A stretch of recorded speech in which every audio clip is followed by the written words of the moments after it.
بسم اللہ الرحمن الرحیم۔ دوستو، آج ہم آپ کو ایک ایسا واقعہ سنانے والے ہیں جسے سن کر آپ کا ایمان تازہ ہو جائے گا۔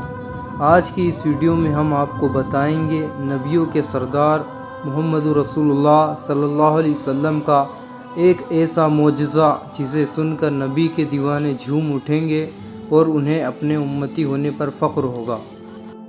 دوستو، اس واقعہ میں آپ کو پتہ چلے گا کہ نبی صلی اللہ علیہ وسلم نے ایک کھانے کی ہانڈی سے کیسے سینکڑوں انسانوں کو کھانا کھلا دیا اور پھر کھانا کھلانے کے بعد ذبح کیے ہوئے جانور کو دوبارہ زندہ کر دیا۔ تو کیا ہے یہ واقعہ، سب کچھ جانیں گے اس ویڈیو میں، پر اس سے پہلے آپ سے درخواست ہے کہ ہمارے چینل کو لائک سبسکرائب ضرور کر دیجئے تاکہ ایسی ہی ویڈیو آپ کو دیکھنے کو ملے۔ تو چلیے شروع کرتے ہیں آج کا واقعہ۔ دوستو، حضرت جابر ایک مشہور صحابی ہے۔ ان کی بیوی کے پاس بکری کا ایک چھوٹا سا بچہ تھا۔ یہ واقعہ اس وقت کا ہے جب حضور صلی اللہ علیہ وسلم اور آپ کے صحابہ خندق کھود رہے تھے۔ حضرت جابر بھی ان میں شامل تھے۔ حضرت جابر بن عبداللہ کی بیوی کے دل میں یہ خیال آیا کہ میرے شوہر اور آقا صلی اللہ علیہ وسلم کئی دنوں سے خندق کھود رہے ہیں، پتہ نہیں انہیں کھانا ملا بھی ہوگا یا نہیں، نہ جانے کتنے دنوں سے بھوکے ہوں گے، لہٰذا میں کھانا بنا لیتی ہوں تاکہ نبیوں کے سردار محمد صلی اللہ علیہ وسلم میرے گھر تشریف لائے اور میرے گھر کا کھانا کھائے اور میرے گھر میں آرام فرمائے۔ لہٰذا انہوں نے کھانا بنایا اور اپنے خاوند حضرت جابر کو کہا کہ آپ جائیں اور نبی صلی اللہ علیہ وسلم کو دعوت پر گھر لے آئے، اور آپ ان سے یہ بھی کہنا کہ اپنے ساتھ 3-4 صحابہ کو ساتھ لے آئے۔ ہمارے پاس 3-4 لوگوں کی دعوت کا کھانا موجود ہے۔ حضرت جابر نے جا کر نبی صلی اللہ علیہ وسلم سے دعوت کا اظہار کیا۔ نبی صلی اللہ علیہ وسلم نے دعوت کا پیغام سن کر تمام خندق کھودنے والے صحاباؤں میں اعلان کیا کہ چلیے، آج جابر بن عبداللہ کے گھر ہم سب کی دعوت ہے۔ اعلان سنتے ہی تمام صحابی رسول حضرت جابر کی گھر کی طرف چل دیے۔ جب حضرت جابر نے یہ سنا کہ نبی صلی اللہ علیہ وسلم نے تمام صحابہ کو میرے گھر دعوت کھانے کے لیے آنے کو کہا ہے، تو حضرت جابر تیزی سے گھر کی طرف جانے لگے تاکہ وہ اپنی بیوی کو اس صورتحال کے بارے میں بتا سکے۔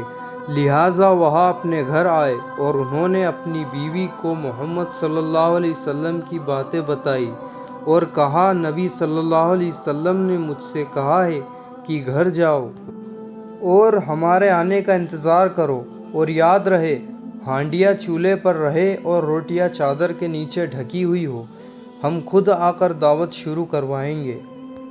حضرت جابر نے اپنی بیوی سے کہا کہ اب ہمارے گھر دعوت کھانے 4 نہیں بلکہ 900 آدمی آ رہے ہیں۔ حضرت جابر کی بیوی بہت سمجھدار عورت تھی۔ انہوں نے حضرت جابر سے کہا، اچھا مجھے بتاؤ کہ دعوت تم نے دی ہے یا نبی صلی اللہ علیہ وسلم نے دی ہے؟ حضرت جابر نے کہا، میں تو صرف نبی صلی اللہ علیہ وسلم کو دعوت دی ہے اور نبی صلی اللہ علیہ وسلم نے تمام صحاباؤں کو دعوت دی ہے۔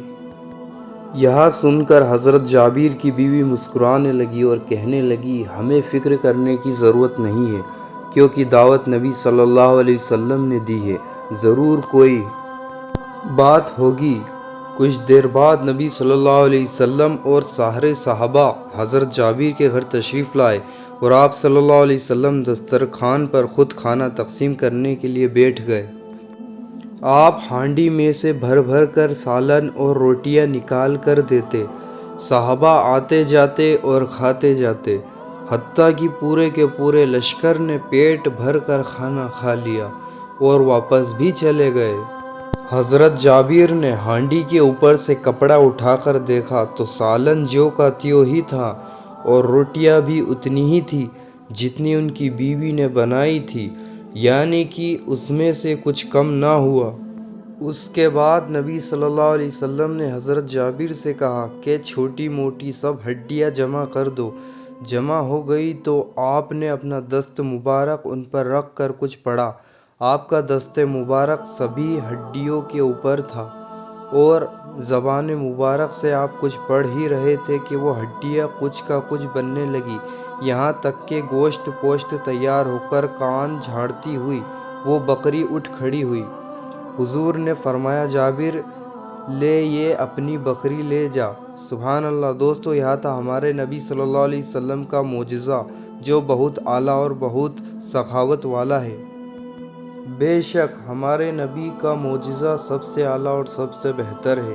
ہمارے نبی صلی اللہ علیہ وسلم جو بھی معجزہ کرتے اس سے لوگوں کا فائدہ ہی ہوتا اور اس میں امت کے لیے خیر ہوتی ہے۔ تو دوستو، اگر آپ کو یہاں معجزہ پسند آیا ہو تو ہمیں ضرور لائک سبسکرائب کیجیے۔